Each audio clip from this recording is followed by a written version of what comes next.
오늘 같이 나눌 본문 말씀은 레위기 19장 23절에서 25절입니다. 너희가 그 땅에 들어가 각종 과목을 심거든 그 열매는 아직 할례받지 못한 것으로 여기되 곧 3년 동안 너희는 그것을 할례받지 못한 것으로 여겨 먹지 말 것이요 넷째 해에는 그 모든 과실이 거룩하니 여호와께 드려 찬송할 것이며 다섯째 해에는 그 열매를 먹을지니 그리하면 너희에게 그 소산이 풍성하리라. 난 너희의 하나님 여호와이니라. 아멘. 오늘 같이 나눌 말씀 제목은 거룩하게 드려진 열매, 풍성하게 누리는 삶이라는 제목의 말씀입니다. 오늘 우리가 함께 살펴볼 말씀은 레위기 19장 23절에서 25절인데 이 구절은 이스라엘 백성이 가나안 땅에 들어가 처음 나무를 심고 열매를 맺을 때 지켜야 할 독특한 규례입니다. 심은 지 처음 3년 동안은 열매를 먹지 못한다는 것입니다. 그리고 4년째 열매는 하나님께 드려야 했고 오직 5년째 되어서야 사람의 입으로 들어갈 수 있었습니다. 이것은 단순한 농사 규정 같지만 사실 이 말씀 안에는 하나님 나라의 원리와 예수 그리스도 안에서 살아가는 성도의 삶을 향한 깊은 영적 교훈이 담겨 있습니다. 오늘 이 말씀을 통해 하나님께 드려 거룩하게 된 열매가 결국 풍성한 삶으로 이어진다는 진리를 함께 붙들고자 합니다. 첫 번째, 처음의 열매는 할례받지 못한 것입니다. 본문 23절은 너희가 그 땅에 들어가 각종 과목을 심거든 그 열매는 아직 할례받지 못한 것으로 여기라 라고 말합니다. 여기서 할례받지 못한 것은 아직 하나님께 드려져 거룩하게 구별되지 않은 상태를 뜻합니다. 이스라엘에게는 할례는 언약 백성의 표징이었습니다. 창세기 17장 10절에서 11절에 보면 내용이 나옵니다. 따라서 열매를 할례받지 못한 것이라고 부른 것은 그 열매가 아직 하나님께 속하지 않은 성별되지 않은 상태를 뜻합니다. 그러니까 3년 동안은 하나님께 속하지 않은 것이다. 성별되지 않은 것이다. 라고 여기라는 것입니다. 우리 삶에서도 마찬가지입니다. 신약에서 보면 바울은 너희 몸은 성령의 전이다. 성령께서 너희 안에 거하시는 것을 알지 못하느냐. 성령께서 영구히 거주하신다는 뜻입니다. 그래서 우리의 삶은 우리의 것이 아니라는 것이죠. 우리의 삶 자체가 하나님께 드려져야만 진짜 의미 있는 열매가 된다는 것입니다. 이것은 이 모든 소산이 우리의 모든 것들이 하나님께로부터 왔다라고 고백하라는 것입니다. 이런 믿음의 표현인 것입니다. 마찬가지로 우리 인생의 첫 시간, 첫 열매, 첫 물질, 첫 기회를 하나님께 드릴 때 우리의 삶 자체가 거룩하게 되는 것입니다. 구약에 보면 첫 수확물을 하나님께 흔들어 보이면서 드리는 예식이 있었습니다. 이것을 요제라고 합니다. 그냥 첫 수확물을 하나님 앞에서 흔드는 것이죠. 이것은 하나님께로부터 왔다라는 믿음의 표현입니다. 그래서 우리가 가진 건 모든 것이 하나님께로부터 왔다는 겁니다. 그래서 우리가 헌금도 일부를 드리지만 사실 전체를 드립니다. 내 모든 것을 드립니다. 하나님 앞에 보이면서 흔드는 요제와 같은 것입니다. 하나님 앞에 보이는 것입니다. 우리의 믿음을, 마음을. 두 번째, 넷째 해 열매를 하나님께 드려 찬송하라입니다. 24절은 넷째 해에는 그 모든 과실이 거룩하니 여호와께 드려 찬송할 것이라 라고 말합니다. 네 번째 해 드린 열매는 단순한 제물이 아니라 무엇이라는 것입니까? 찬송의 행위였습니다. 여기서 중요한 것은 열매는 곧 찬송이라는 것입니다. 그래서 예수님도 말씀했습니다. 너희가 내 이름으로 기도하면 응답받고 그것이 하나님 앞에 영광이 된다라는 것입니다. 우리가 교회에서 드리는 예배가 바로 그런 것입니다.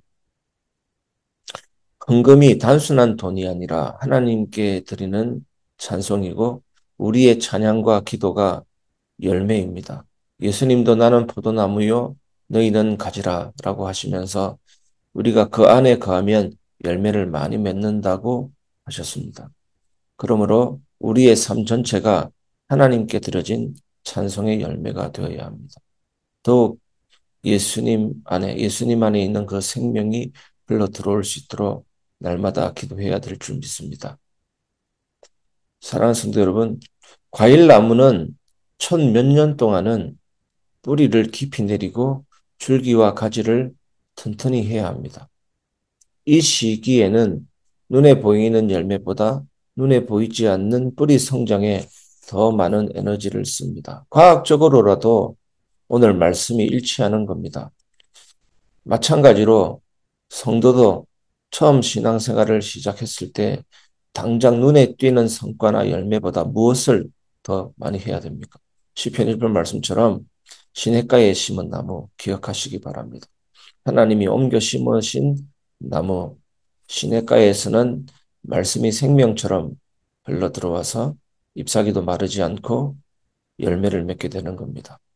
그래서 처음 신앙생활 할 때는 눈에 띄는 성과나 열매보다 기도와 말씀, 예배를 통해 뿌리를 깊이 내려야 하는 것입니다. 그러면 저절로 훗날에 열매를 맺게 되고 거룩하게 되고 하나님께 영광을 돌리는 찬송이 되는 것입니다. 우리 교회도 마찬가지입니다. 이제 개척해서 1년인데 어디에다가 신경 써야 됩니까? 말씀과 기도, 예배에 깊이 뿌리 내릴 때 성장의 열매, 놀라운 응답의 열매가 우리 교회도 맺혀지게 될 줄 믿습니다. 세 번째, 다섯째 해 풍성하게 먹으리라. 25절은 약속으로 끝맺습니다. 다섯째 해에는 그 열매를 먹을지니 그리하면 너희에게 그 소산이 풍성하리라. 하나님께 먼저 드려진 열매는 이후에 우리의 삶 속에 풍성한 결실을 가져옵니다. 하나님께 바쳐진 것이 손해가 절대로 아닙니다. 오히려 풍성한 복의 문을 여는 열쇠라는 사실을 보여줍니다. 다니엘을 한번 바라보시기 바랍니다. 다니엘. 바벨론에서 왕의 진미를 거절하고 처음부터 하나님 앞에 자신을 구별했습니다. 다니엘 1장 8절. 그 결과가 무엇입니까? 하나님은 다니엘에게 지혜와 명철을 주시고 모든 학자와 술사보다 10배나 뛰어나게 하셨습니다. 처음을 하나님 앞에 드린 다니엘의 삶이 풍성한 열매로 이어진 것입니다. 오늘 말씀을 같이 마무리해 보겠습니다. 거룩하게 드려진 열매, 풍성하게 누리는 삶입니다. 사랑하는 성도 여러분, 오늘 말씀은 단순한 농사 규정이 아닙니다. 레위기 보면서 참 이런 것도 성경에 표현되나 싶을 정도로 다양하게 하나님이 말씀하시지 않습니까? 의복에 관해서도 말씀하시고 음식에 관해도 말씀하시고 무엇을 먹어라 먹지 마라도 말씀하시고 그런 것들이 다 음식 규정이 아니듯이 의복 규정이 아니듯이 오늘 말씀도 단순한 농사 규정이 아닙니다. 하나님 나라의 원리입니다. 처음 것은 어떻게 하라는 것입니까? 할례받지 못한 것으로 구별하고 네 번째 해, 넷째 해에는 뭐라고 하십니까? 하나님께 드려 찬송하고 다섯째 해에는 뭡니까? 풍성히 누리는 삶입니다. 이것은 곧 예수 그리스도 안에서 우리의 삶이 먼저 하나님 앞에 드려질 때 진정한 풍성함을 누릴 수 있다는 진리입니다.